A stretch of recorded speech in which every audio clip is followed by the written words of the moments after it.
Friend, कैसे हैं आप। आज फिर एक नया वीडियो लेके आपके सामने हाजिर हुआ हूँ। आज का विषय है एस्ट्रो ट्रीज।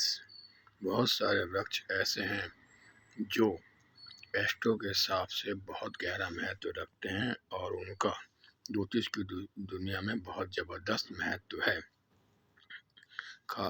आमतौर से शहरों में और जो हम लोग जानते हैं तो कुछ ही वृक्ष हैं, जैसे पीपल, बरगद, तुलसी, केले, शमी, अशोक, पारिजात। इन सब के बारे में आम जनता को मालूम है, परंतु इसके अलावा लगभग 35,654 वृक्ष ऐसे हैं जो शास्त्रों के अनुसार जो बता रहे हैं, शास्त्रों में जो ग्रंथों में लिखा हुआ है, 35,654 वृक्ष जो विभिन्न देवी देवताओं और दैत्यों का प्रतीक हैं और उनका प्रतिनिधित्व करते हैं।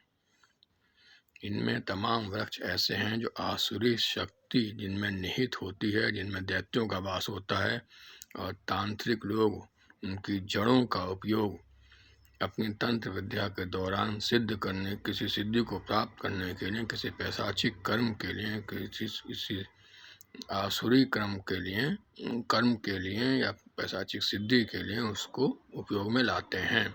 इनके बारे में हमें पता भी नहीं है।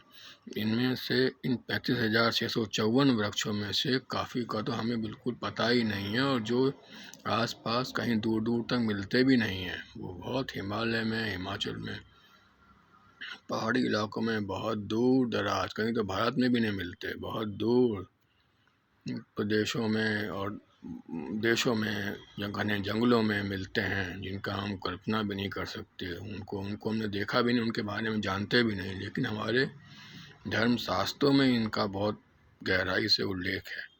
और सबसे बड़ी बात है कि ये हर देवी देवता, ग्रह, नक्षत्रों का प्रतिनिधित्व करते हैं। इनके अलग अलग मंत्र हैं, इनको सिद्ध करने के अलग अलग तरीके दिए गए हैं। मोटा मोटी यदि आप जानें तो 9 ग्रह होते हैं और हर ग्रह के 3 नक्षत्र होते हैं। तो 27 वृक्ष या पेड़ तो ऐसे हैं जो आमतौर से हमें ज्ञात हैं, हमें पता है। लेकिन अब जैसे उदाहरण के लिए शनि का जो पेड़ है वो शमी कहलाता है, लेकिन शनि के 3 नक्षत्र होते हैं, पुष, अनुराधा और उत्तरा भाद्रपद। इन तीनों ही नक्षत्रों के अलग अलग वृक्ष हैं जो उनका प्रतिनिधित्व करते हैं। वो ओवरऑल शनि के ही माने जाएंगे, लेकिन वो 3 नक्षत्रों के अलग अलग वृक्ष होते हैं, अलग अलग पौधे होते हैं, जिनको कि सिद्ध करना पड़ता है। उनके सबके अलग अलग मंत्र हैं, अलग अलग लग्न, अलग अलग मुहूर्त, अलग अलग दशाएं में उनको सिद्ध किया जाता है, उनको बोया जाता है, उनकी पौध ला करके उनको। अच्छा, ये भी है कि उनका भी स्थान भी निर्धारण है, घर के अंदर, घर के बाहर, घर के आसपास भी नहीं होना चाहिए, मंदिर के पास हों, जंगलों में हों, कहाँ पर हों, वो सब की जगह निर्धारित है। केले का पौधा है, मान लीजिए केले का पौधा बृहस्पति को डिनोट करता है, बृहस्पति के प्रतीक है केले का पौधा या पत्ता।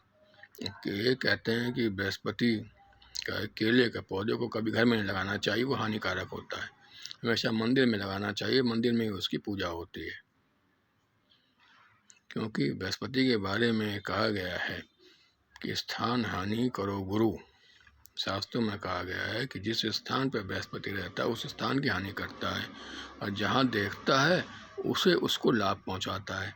तो अब घर में यदि केले का पौधा लगा लेंगे तो जाहिर सी बात है, बृहस्पति को आपने घर में स्थान दे दिया और वो हानि करेंगे।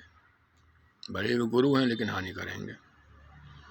और दूर दराज कहीं लगाएंगे, ऐसी दिशा में लगाएं, घर से दूर, कि जो आपको देखे, आपके घर की ओर देखे, तो वो शुभ फल प्रदान करेंगे। इसी प्रकार शमी का जो पौधा है, शनि का पौधा शमी होता है, शमी को घर में लगा सकते हैं।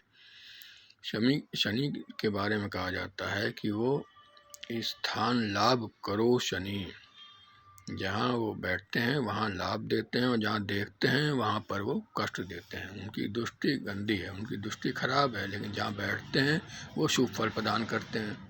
तो शमी के पौधे को घर में लगाना उचित रहता है, लेकिन किसी ऐसे स्थान पर लगा दिया कि जहाँ से उनकी दृष्टि हमारे घर पे, हमारे परिवार पे, हम पे पड़ रही हो तो वो हानिकारक है। इसीलिए हर वृक्ष का, हर पौधे का अलग मंत्र है, अलग अलग उसका सिद्धांत है, अलग उसकी लगन है, अलग उसका बीज मंत्र है। और घर में तो सिर्फ आमतौर से तुलसी, अशोक, पारिजात के वृक्ष लगाए जाते हैं।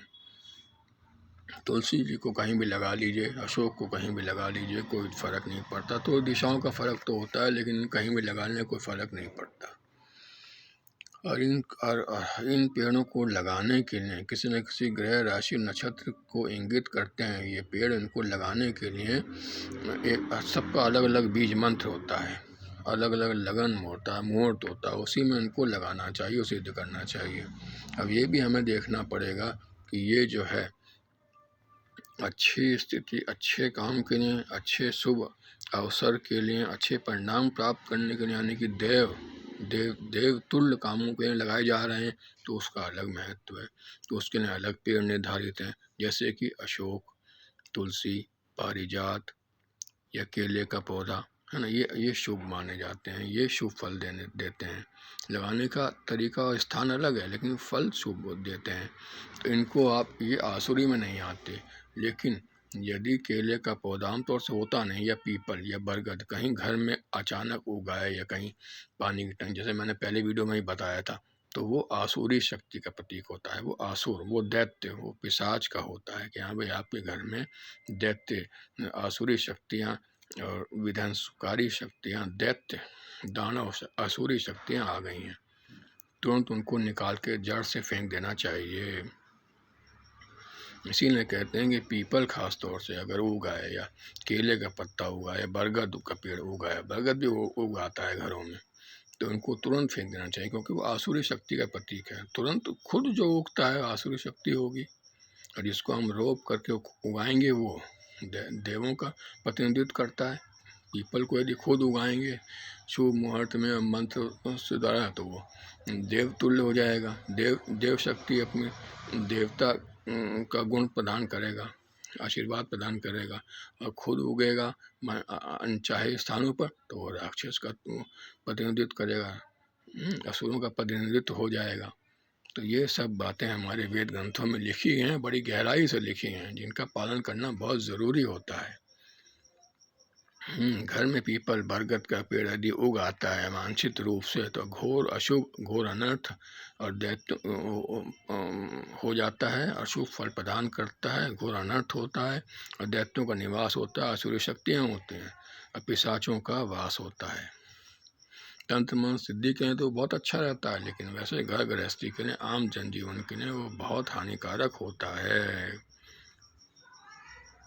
इसी प्रकार जिस प्रकार ग्रंथों में देव तुल्य पौधों को, उनको स्थापित करने की विधि बताई गई है, उसी प्रकार से दो त्याज्य पौधे, आसुरी शक्ति, देवता, दानवों के शक्ति वाले जो पौधे, पेड़, वृक्ष होते हैं, उनको त्याग करने की भी विधि बताई गई है। ऐसे नहीं उखाड़ के फेंक दिया, उसके ही बाकायदा मंत्र होते हैं, बाकायदा यज्ञ हवन होते हैं, तब उनको काट के फेंका जाता है, तब उनको उखाड़ा जाता है। उसके लिए बहुत तांत्रिक तो विद्या तो नहीं कहूँगा, लेकिन मंत्र, बहुत तरह के मंत्र बताए गए हैं, जिसको उच्चारण करने को, जिसकी हवन पे उसको संविदा देने के बाद, उस मंत्र का उच्चारण करने के बाद, तब उनको जो है उस पेड़ पौधों को उखाड़ा जाता है, वरना असुर नाराज होकर के भी बुरा परिणाम देते हैं। और सब इस प्रकार मैं पढ़ के नोट बना के लाया हूँ, इसीलिए देख रहा हूँ, क्योंकि ये बहुत गहन 2-3 दिन तक बहुत टटोलता रहा, उसके बाद ही इसका परिणाम सामने आया है। आशा करता हूँ मेरा वीडियो अच्छा लगा होगा, पसंद आया होगा। कृपया सब्सक्राइब करें, लाइक करें, शेयर करें। धन्यवाद।